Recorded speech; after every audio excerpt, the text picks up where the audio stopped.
आज हम जिस शख्सियत की बात करने जा रहे हैं, उन्हें परिचय की कोई ज़रूरत नहीं है। वो हिंदी और उर्दू साहित्य के वो सूरज हैं, जिसकी रोशनी के बिना भारतीय साहित्य का इतिहास हमेशा अधूरा रहेगा। उन्होंने राजा रानी और परियों की कहानियों को छोड़कर आम आदमी के फटे कपड़ों, भूख और खेत खलियान की मिट्टी की बात की। जी हाँ, हम बात कर रहे हैं उपन्यास सम्राट और कलम के सिपाही मुंशी प्रेमचंद की। आज के इस वीडियो में हम जानेंगे धनपत राय के एक साधारण लड़के से दुनिया के महानतम लेखक प्रेमचंद बनने तक की पूरी कहानी। उनके संघर्ष, उनकी गरीबी, अंग्रेजों से उनकी लड़ाई और उनका वो अधूरा सपना जो उनकी मौत के साथ ही रह गया। कहानी की शुरुआत होती है उत्तर प्रदेश के वाराणसी से लगभग 4 मील दूर एक छोटे से गांव लम्ही से। तारीख थी 31 जुलाई 1880। इसी दिन डाक मुंशी अजायब राय और उनकी पत्नी आनंदी देवी के घर एक बच्चे का जन्म हुआ। नाम रखा गया धनपत राय श्रीवास्तव। धनपत राय का बचपन बेहद लाड प्यार में नहीं बल्कि अभावों में बीता। उनका परिवार एक बहुत ही साधारण कायस्थ परिवार था, लेकिन कुदरत को शायद उनकी परीक्षाएं अभी और लेनी थीं। जब धनपत केवल 8 साल के थे, एक लंबी बीमारी के बाद उनकी मां का निधन हो गया। मां के जाने के बाद मानो उनके जीवन से खुशियां चली गईं। पिता ने दूसरी शादी कर ली, लेकिन सौतेली मां से उन्हें वो प्यार कभी नहीं मिला जिसके वे हकदार थे। और फिर 14 साल की उम्र में जब वे 9वीं कक्षा में थे, उनके पिता का भी देहांत हो गया। जरा सोचिए, एक 15 साल का लड़का जिसके सिर पर पूरे परिवार की जिम्मेदारी आ गई हो। घर में खाने को पैसा नहीं, सौतेली मां और सौतेले भाई की जिम्मेदारी। उस वक्त की गरीबी का आलम यह था कि प्रेमचंद के पास अक्सर पहनने को साफ कपड़े नहीं होते थे और पैरों में फटे हुए जूते होते थे। उन्होंने अपनी किताबों को बेचकर राशन का इंतजाम किया, लेकिन पढ़ाई नहीं छोड़ी। पैसे की तंगी के कारण उन्हें अपने शौक और आराम दोनों को मारना पड़ा। वे रोज नंगे पैर कई मील पैदल चलकर पढ़ने जाते थे। शाम को ट्यूशन पढ़ाते थे ताकि घर का खर्च चल सके और अपनी फीस भर सकें। उन्होंने मैट्रिक की परीक्षा पास की, लेकिन गणित में कमजोर होने के कारण उन्हें आगे की पढ़ाई में बहुत दिक्कतें आईं। फिर भी हार नहीं मानी।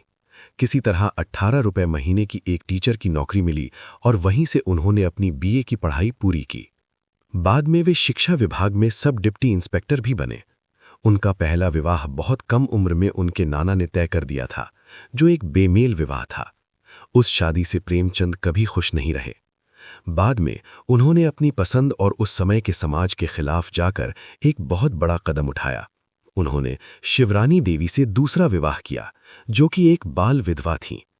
उस दौर में एक विधवा से शादी करना समाज के मुंह पर तमाचा मारने जैसा था, लेकिन प्रेमचंद तो प्रेमचंद थे। वे जो लिखते थे उसे जीते भी थे। अब बात करते हैं उनके लेखन की। प्रेमचंद ने लिखना शुरू किया उर्दू भाषा में। उस समय वो अपना नाम नवाब राय लिखते थे। 1907-8 के आसपास उनकी पहली कहानी संग्रह सोज़े वतन प्रकाशित हुई। इसमें देश प्रेम और आज़ादी की आग थी। उस समय भारत पर अंग्रेजों का राज था। जब हमीरपुर के जिला कलेक्टर की नज़र इस किताब पर पड़ी तो वे भड़क उठे। प्रेमचंद को तलब किया गया। कलेक्टर ने उन पर राजद्रोह का आरोप लगाया।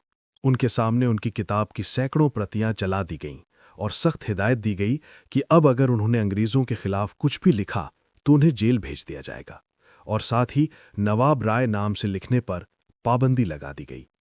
ये एक लेखक की हत्या करने जैसा था, लेकिन एक सच्चा लेखक कलम छोड़ सकता है, लिखना नहीं। तब उनके दोस्त दया नारायण निगम ने उन्हें एक नया नाम सुझाया। वो नाम था प्रेमचंद। और इस तरह अंग्रेजों के डर और पाबंदी के बीच नवाब राय का अंत हुआ और हिंदी साहित्य को मिले मुंशी प्रेमचंद। प्रेमचंद ने हिंदी कहानी और उपन्यास को एक नई दिशा दी। उनसे पहले कहानियां जादुई तिलिस्म, राजा रानी और अय्यारी पर होती थीं, लेकिन प्रेमचंद ने नायक बनाया एक किसान को, एक दलित को, एक विधवा को और एक गरीब बच्चे को। उन्होंने 300 से ज्यादा कहानियां और 1.5 दर्जन उपन्यास लिखे। गोदान उनका सबसे महान उपन्यास माना जाता है। इसमें होरी नाम के किसान की दर्दनाक कहानी है, जिसका पूरा जीवन एक गाय खरीदने के सपने और कर्ज चुकाने में खत्म हो जाता है। ईदगाह हामिद और उसके चिमटे की कहानी, जो बाल मनोविज्ञान की सबसे बेहतरीन मिसाल है। दो बैलों की कथा, जिसमें उन्होंने पशुओं के माध्यम से आज़ादी का महत्व समझाया। कफन, ये कहानी इंसानियत के गिरते स्तर और गरीबी की चरम सीमा को दिखाती है। उनकी कहानियों में पंच परमेश्वर, पूस की रात, बड़े घर की बेटी और नमक का दारोगा जैसी रचनाएं आज भी हर स्कूल में पढ़ाई जाती हैं। उनकी भाषा इतनी सरल और आम बोलचाल वाली थी कि एक कम पढ़ा लिखा इंसान भी उसे आसानी से समझ सकता था। उन्होंने हिंदी और उर्दू के बीच की दीवार को तोड़कर हिंदुस्तानी भाषा का प्रयोग किया। 1934 में आर्थिक तंगी को दूर करने के लिए प्रेमचंद मुंबई गए। उन्होंने अजंता सिनेटोन कंपनी के लिए फिल्मों की स्क्रिप्ट लिखना शुरू किया। उन्होंने मजदूर फिल्म की कहानी लिखी, लेकिन मुंबई की फिल्मी दुनिया और वहां का बनावटीपन प्रेमचंद जैसे सादगी पसंद इंसान को रास नहीं आया। वहां के प्रोड्यूसर उनसे कहानी में मसालेदार बदलाव करवाते थे, जो प्रेमचंद को मंजूर नहीं था।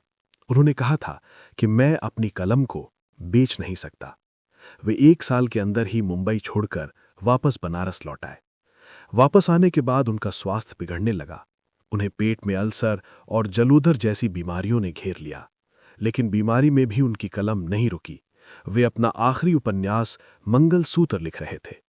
8 अक्टूबर 1936, ये वो मनहूस तारीख थी जब कलम का ये सिपाही हमेशा के लिए खामोश हो गया। उनकी उम्र महज 56 साल थी। उनका उपन्यास मंगलसूत्र अधूरा रह गया, ठीक वैसे ही जैसे आम आदमी के कई सपने अधूरे रह जाते हैं। मुंशी प्रेमचंद सिर्फ एक लेखक नहीं थे, वे अपने समय के इतिहासकार थे। उन्होंने हमें बताया कि असली भारत शहरों में नहीं, गांवों में बसता है। उन्होंने दलितों के दर्द को ठाकुर का कुआं और सदगति जैसी कहानियों से उभारा। उन्होंने निर्मला के जरिए दहेज प्रथा का विरोध किया। आज उनके जाने के इतने दशकों बाद भी उनकी कहानियां पुरानी नहीं लगती। आप आज भी गोदान पढ़िए, आपको लगेगा कि होरी आज भी किसी खेत में कर्ज के बोझ तले दबा हुआ है। प्रेमचंद ने कहा था, साहित्य राजनीति के आगे चलने वाली मशाल है। दोस्तों, मुंशी प्रेमचंद का जीवन हमें सिखाता है कि चाहे कितनी भी गरीबी हो, कितनी भी मुश्किलें हों, अगर आपके अंदर अपनी बात कहने का जज्बा है तो आपकी आवाज़ दुनिया ज़रूर सुनेगी। आपको मुंशी प्रेमचंद की कौन सी कहानी सबसे ज़्यादा पसंद है? हमें कमेंट में लिखकर ज़रूर बताएं। धन्यवाद।